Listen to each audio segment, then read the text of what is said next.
চীনের কেন্দ্রীয় সরকারের সঙ্গে উইঘুর মুসলিমদের বিরোধের ঐতিহাসিক পটভূমি রয়েছে। এই আবহে যে নতুন করে এশিয়ায় গৃহযুদ্ধ শুরু হতে পারে, একটু আগুন লাগলেই চীন একদম ছারখার হয়ে যেতে পারে, এই আশঙ্কা উপলব্ধি করে বড় পদক্ষেপ করলো এবার চীন। চীন আক্রমণের জন্য প্রস্তুতি নিচ্ছে। নতুন করে যুদ্ধ শুরু হলে রক্তাক্ত হবে পরিস্থিতি, অন্তত চীনের আন্তর্জাতিক সম্পর্ক বিশেষজ্ঞরা সেটাই বলছেন। আপনাদের মনে আছে কিছুদিন আগের কথা, যখন সিরিয়ায় বাশার আসাদ সরকারের পতন হয়েছে।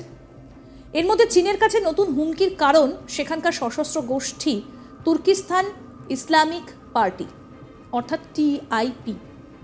টিআইপি সব ভুলে নতুন করে সংবিধান রচনা করতে উদ্যত হয়েছে, কারণ এই বাশার আসাদ সরকারের পতনের নেপথ্যে হাত রয়েছে এই তুর্কিস্তান ইসলামিক পার্টির।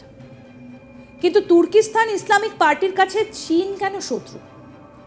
এর নেপথ্যে রয়েছে উইঘুর মুসলিমদের ভূমিকা। চীনা সরকার উইঘুর মুসলিমদের ওপর অত্যাচার করে, এই অভিযোগ বহু পুরনো। এই তুর্কিস্তান ইসলামিক পার্টির যারা প্রধান নেতৃত্ব দেন তারা সবাই উইঘুর মুসলিম। তাই সিরিয়ার পর এবার তাদের টার্গেট যে চীন, সেটা আর বলার অপেক্ষা রাখে না। এতদিনের অত্যাচারের হিসেব তারা একেবারে কড়ায় গন্ডায় মিটিয়ে নিতে চাইছে।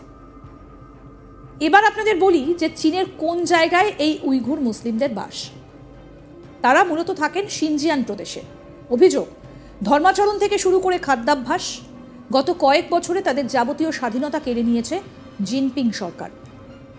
প্রতিবাদ করলেই উইঘুরদের ঠাঁই হচ্ছে পিপলস লিবারেশন আর্মির ক্যাম্পে। তাদের মসজিদও চীনা সেনা ভেঙেছে, সেই অভিযোগও সামনে আসে, কারণ সেগুলো ভেঙে চীন নিজেদের সংস্কৃতি প্রতিষ্ঠিত করতে চায়। বিনা কারণে সর্বোচ্চ শাস্তি কিংবা ধর্ম পরিবর্তন, দিনের পর দিন অত্যাচারের পারদ বেড়েছে বই কমেনি। এক প্রকার এই উইঘুর মুসলিমদের জীবন দুর্বিষহ হয়ে উঠেছিল। এই পরিস্থিতিতে চলতি বছরের ডিসেম্বরে সিরিয়ায় আসাদ সরকারের পতনের পরই বেজিংকে হুমকি দিয়ে ভিডিও প্রকাশ করে টিআইপি।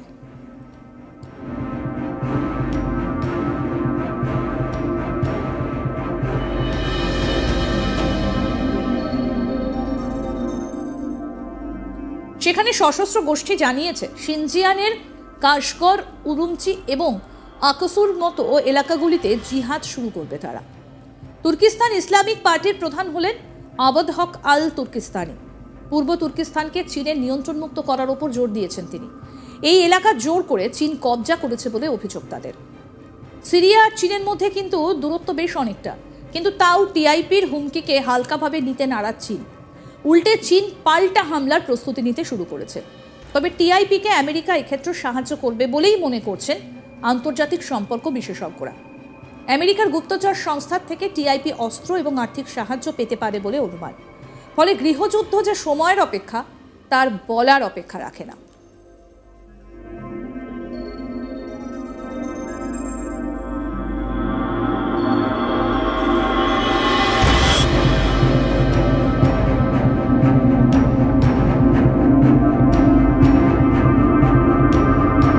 তবে চীন কিন্তু অস্ত্রের দিক থেকে নিজেদের অনেক উন্নত করে ফেলেছে, যার জন্য আমেরিকার কাছে চীন হুমকির কারণ হয়ে দাঁড়িয়েছে। তাই আমেরিকা টিআইপিকে সাহায্য করবে বলে মনে করা হচ্ছে।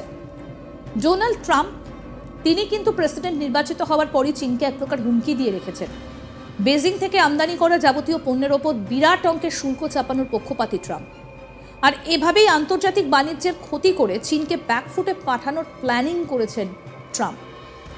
অন্যদিকে চীন এবং রাশিয়ার বন্ধুত্বকেও ভালো চোখে দেখছে না আমেরিকা। তাই চীন দুর্বল হলে তাতে আখেরে লাভ হবে আমেরিকার। টিআইপিকে তাই অস্ত্র তুলে দিতে আমেরিকা দুবারও ভাববে না। এমনকি হায়াত তাহেরির আল শামের সঙ্গেও যোগাযোগ রাখছে আমেরিকা।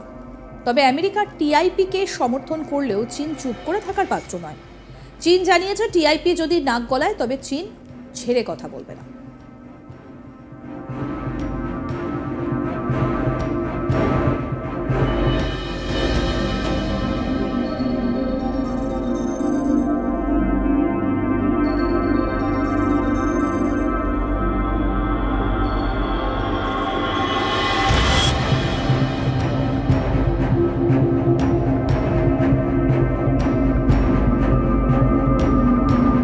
চীনের কেন্দ্রীয় সরকারের সঙ্গে উইঘুর মুসলিমদের বিরোধের ঐতিহাসিক পটভূমি রয়েছে। এই আবহে যে নতুন করে এশিয়ায় গৃহযুদ্ধ শুরু হতে পারে, একটু আগুন লাগলে চীন একদম ছারখার হয়ে যেতে পারে। এবার এই আশঙ্কা উপলব্ধি করে বড় পদক্ষেপ গ্রহণ করলো চীন। চীন আক্রমণের জন্য প্রস্তুতি নিচ্ছে। নতুন করে যুদ্ধ শুরু হলে রক্তাক্ত হবে পরিস্থিতি, অন্তত চীনের আন্তর্জাতিক বিশেষজ্ঞরা সেটাই বলছেন। আপনাদের মনে আছে নিশ্চয়ই কিছুদিন আগের ঘটনা, যখন সিরিয়ায় বাশার আসাদ সরকারের পতন হয়েছে। এর মধ্যে চীনের কাছে নতুন হুমকির কারণ সেখানকার সশস্ত্র গোষ্ঠী তুর্কিস্তান ইসলামিক পার্টি। টিআইপি সব ভুলে নতুন করে সংবিধান রচনা করতে উদ্যত হয়েছে, কারণ এই বাশার আসাদ সরকারের পতনের নেপথ্যে হাত রয়েছে এই তুর্কিস্তান ইসলামিক পার্টির। কিন্তু তুর্কিস্তান ইসলামিক পার্টির কাছে চীন কেন শত্রু? এর নেপথ্যে রয়েছে উইঘুর মুসলিমদের ভূমিকা। চীনা সরকার উইঘুর মুসলিমদের ওপর অত্যাচার করে, এই অভিযোগ বহু পুরনো। এই তুর্কিস্তান ইসলামিক পার্টির যারা প্রধান নেতৃত্ব দেন তারা সবাই উইঘুর মুসলিম। তাই সিরিয়ার পর এবার তাদের টার্গেট যে চীন, সেটা আর বলার অপেক্ষা রাখে না। এতদিনের অত্যাচারের হিসেব তারা কড়ায় গন্ডায় মিটিয়ে নিতে চাইছে। এবার আপনাদের বলি চীনের কোন জায়গায় এই উইঘুর মুসলিমদের বাস। তারা মূলত থাকেন শিনজিয়াং প্রদেশে। অভিযোগ, ধর্মাচরণ থেকে শুরু করে খাদ্যাভ্যাস, গত কয়েক বছরে তাদের যাবতীয় স্বাধীনতা কেড়ে নিয়েছে জিনপিং প্রশাসন। প্রতিবাদ করলেই উইঘুরদের ঠাঁই হচ্ছে পিপলস লিবারেশন আর্মি ক্যাম্পে। তাদের মসজিদও চীনা সেনা ভেঙেছে। সেই অভিযোগও সামনে আসে, কারণ সেগুলো ভেঙে চীন নিজেদের সংস্কৃতি প্রতিষ্ঠিত করতে চায়। বিনা কারণে সর্বোচ্চ শাস্তি কিংবা ধর্ম পরিবর্তন, দিনের পর দিন অত্যাচারের পারদ বেড়েছে বই কমেনি। এক প্রকার এই উইঘুর মুসলিমদের জীবন দুর্বিষহ হয়ে উঠেছিল। আর এই পরিস্থিতিতে চলতি বছরের ডিসেম্বরে সিরিয়ায় আসাদ সরকারের পতনের পরেই বেইজিংকে হুমকি দিয়ে ভিডিও প্রকাশ করে টিআইপি। সেখানে সশস্ত্র গোষ্ঠী জানিয়েছে শিনজিয়ানের কাশগড়, উরুমচি এবং আকসুরের মতো এলাকাগুলিতে জিহাদ শুরু করবে তারা। তুর্কিস্তান ইসলামিক পার্টির প্রধান হলেন আবদ হক আল তুর্কিস্তানি। পূর্ব তুর্কিস্তানকে চীনের নিয়ন্ত্রণ মুক্ত করার ওপর জোর দিয়েছেন তিনি। এই এলাকার জোর করে চীন কবজা করেছে বলে অভিযোগ তাদের।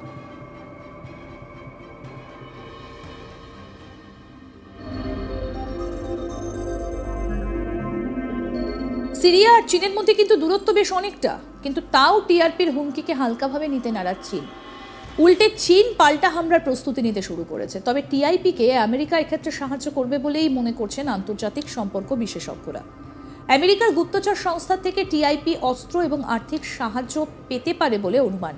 ফলে গৃহযুদ্ধ যে সময়ের অপেক্ষা, তার বলার অপেক্ষা রাখে না। আরও আপডেট পেতে দেখতে থাকুন আজ তাক বাংলা, সাবস্ক্রাইব করুন।